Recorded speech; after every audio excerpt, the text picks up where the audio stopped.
ദീപക് മോഹനുണ്ട്. ദീപക് മോഹൻ, തിരുനെല്ലിയിലേക്ക് എത്തിയാൽ എന്താണ് കാഴ്ച? ഇന്നലെയൊക്കെ നല്ല തിരക്കായിരുന്നു വയനാട് തിരുനെല്ലി ഭാഗത്തേക്ക് എന്നാണ് അറിഞ്ഞത്. ഇതിപ്പോൾ രാവിലെ ഒരുപാട് ഭക്തജനങ്ങൾ എത്തിയിട്ടുണ്ടോ? എപ്പോഴാണ് തുടങ്ങിയത് ബലിതർപ്പണങ്ങൾ ചടങ്ങുകൾ ദീപക്?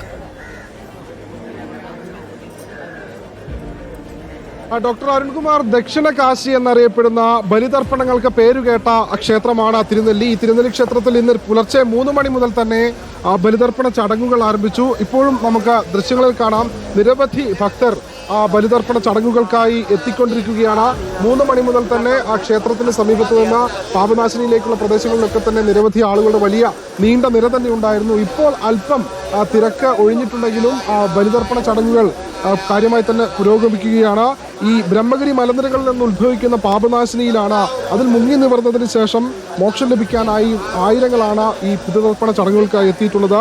സ്വയംഭൂവായ ബ്രഹ്മാവ് പ്രതിഷ്ഠ നടത്തിയെന്ന് വിശ്വസിക്കപ്പെടുന്ന ഈ തിരുനെല്ലി ക്ഷേത്രത്തിലാണ് ഇന്ദിരാഗാന്ധി, പ്രധാനമന്ത്രിയായിരുന്ന ഇന്ദിരാഗാന്ധിയുടെ ബലിതർപ്പണ ചടങ്ങുകൾ ഇപ്പോഴത്തെ വയനാട്ടിലെ മുൻപ് MP ആയിരുന്ന രാഹുൽ ഗാന്ധി നടത്തിയ സ്ഥലമാണ് തിരുനെല്ലി എന്ന് പറയുന്നത്. ഈ ഭക്തർ പാപനാശിനിയിലേക്ക് മുങ്ങി നിവർന്നതിന് ശേഷം ജന്മജന്മാന്തരങ്ങളിലെ പാപങ്ങൾ കഴുകിപ്പോകുമെന്നാണ് ഭക്തരുടെ വിശ്വാസം. നമുക്ക് ദൃശ്യങ്ങളിൽ കാണാം, ബലിതർപ്പണ തറകൾ ഈ പാപനാശിനിയുടെ ഇരു കരകളിലുമായാണ് സജ്ജീകരിച്ചിരിക്കുന്നത്. 25 മുതൽ 50 ആളുകൾക്ക്, ഭക്തർക്ക് ഒരു കർമ്മി എന്ന രീതിയിൽ ഇവിടെ കാര്യങ്ങൾ ഒരുക്കിയിട്ടുണ്ട്. അതനുസരിച്ച് കൃത്യമായി തന്നെ കാര്യങ്ങൾ മുൻപോട്ട് പോകുന്നുണ്ട്. ഈ എൻ്റെ പൂർവികർക്ക് മോക്ഷം ഭവിക്കട്ടെ എന്ന ഒറ്റ പ്രാർത്ഥന മാത്രമാണ് ഇവിടെ നിൽക്കുന്ന, അല്ലെങ്കിൽ ഇവിടെ എത്തുന്ന ഓരോ ഭക്തന്റെയും മനസ്സ് നിറയെ. നമുക്ക് ദൃശ്യങ്ങളിൽ കാണാം, ഈ തർപ്പണത്തറകളിൽ തിലകവും അതോടൊപ്പം പുഷ്പവും ദർഭയും ഗംഗാതീർത്ഥ സമാനമായ പാപനാശിനിയിലെ വിശുദ്ധ ജലവും ചേർത്ത് ഭക്തർ പിതൃക്കൾക്ക് പിണ്ഡം സമർപ്പിക്കുന്ന ദൃശ്യമാണ്. അതിനോടൊപ്പം ഇവിടുത്തെ മലബാർ ദേവസ്വം എക്സിക്യൂട്ടീവ് ഓഫീസറായിട്ടുള്ള P. സജീവൻ ചേരുന്നുണ്ട്. ഇപ്പോൾ നിലവിൽ എന്തൊക്കെ സജ്ജീകരണങ്ങളാണ്? ഇത്തവണ തിരക്കുണ്ടോ? തിരക്കുണ്ട്. സാധാരണ പോലെ തന്നെ തിരക്ക് ഈ വർഷമുണ്ട്. കാലത്ത് നേരത്തെ 3 മണിക്ക് തുടങ്ങിയിരുന്നു. കാലത്ത് കുറച്ച് തിരക്ക് കുറവായിരുന്നു, കാരണം പൊതുവാഹനങ്ങളുടെ ഒരു കുറവുകൊണ്ട് കാലത്ത് തിരക്ക് കുറവാണെങ്കിലും ഒരു 6 മണിയോട് കൂടി തന്നെ നല്ല തിരക്ക് അനുഭവപ്പെടുന്നുണ്ട്. മുൻ വർഷങ്ങളിലെ പോലെ തന്നെ നല്ല തിരക്ക് അനുഭവപ്പെടുന്നുണ്ട്. സജ്ജീകരണങ്ങളാണ് ഇപ്പോൾ ഭക്തർക്ക് വേണ്ടി ഒരുക്കിയിട്ടുള്ളത് ദേവസ്വത്തിന്റെ ഭാഗത്തുനിന്ന്?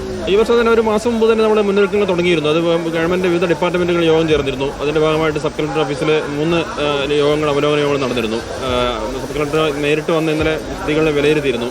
അതിൻ്റെ ഭാഗമായിട്ട് വാഹന പാർക്കിങ്ങുമായി ബന്ധപ്പെട്ടൊരു പ്രതിസന്ധിയാണ് നമുക്ക് ഉണ്ടാവാറ്. നമ്മൾ വരുന്ന വാഹനങ്ങൾക്ക് പാർക്ക് ചെയ്യാനുള്ള സൗകര്യം കുറവാണ്. അത് ഈ വർഷം നെട്ടറ റോഡിൽ അതിനുവേണ്ടിയുള്ള സൗകര്യം പോലീസുമായി സഹകരിച്ചുകൊണ്ട് നെട്ടറ റോഡിൽ അതിനുള്ള സജ്ജീകരണം ഉണ്ടാക്കിയിരുന്നു. അതുകൂടാതെ ഇവിടെ വരുന്ന ഭക്തജനങ്ങൾക്ക് ക്ഷേത്രത്തിൽ നിന്നും ഈ പാർക്കിംഗ് സ്ഥലത്തേക്ക് എത്തുന്നതിന് വേണ്ടിയുള്ള വാഹനങ്ങൾ ദേവസ്വം തന്നെ ഏർപ്പാട് ചെയ്തിട്ടുണ്ട്. തിരിച്ചു പോകുന്നതിനും എത്തുന്നതിനുമുള്ള ദേവസ്വം തന്നെ വാഹന സൗകര്യങ്ങൾ ഏർപ്പാട് ചെയ്തിരുന്നു.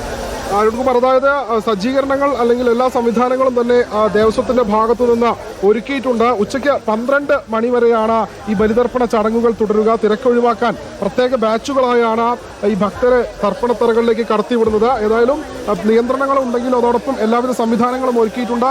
ഭക്തർ ഇപ്പോഴും ബലിതർപ്പണ ചടങ്ങുകൾക്കായി തിരുനെല്ലിയിലേക്ക് എത്തിക്കൊണ്ടിരിക്കുകയാണ്. Arunkumar, okay, thank you. ഇപ്പോൾ പ്രിയപ്പെട്ട പ്രേക്ഷകരെ, കേരളത്തിലെ പ്രധാനപ്പെട്ട ബലിതർപ്പണ കേന്ദ്രങ്ങളിൽ നിന്നാണ് റിപ്പോർട്ടർമാർ തത്സമയം പ്രേക്ഷകരിലേക്ക് കാഴ്ചകൾ എത്തിച്ചത്. ഇന്ന് കർക്കിടക വാവാണ്. തർപ്പണ പുണ്യം തേടി ഭക്തജനങ്ങൾ തർപ്പണ കേന്ദ്രങ്ങളിലേക്ക് എത്തിക്കൊണ്ടിരിക്കുന്നു.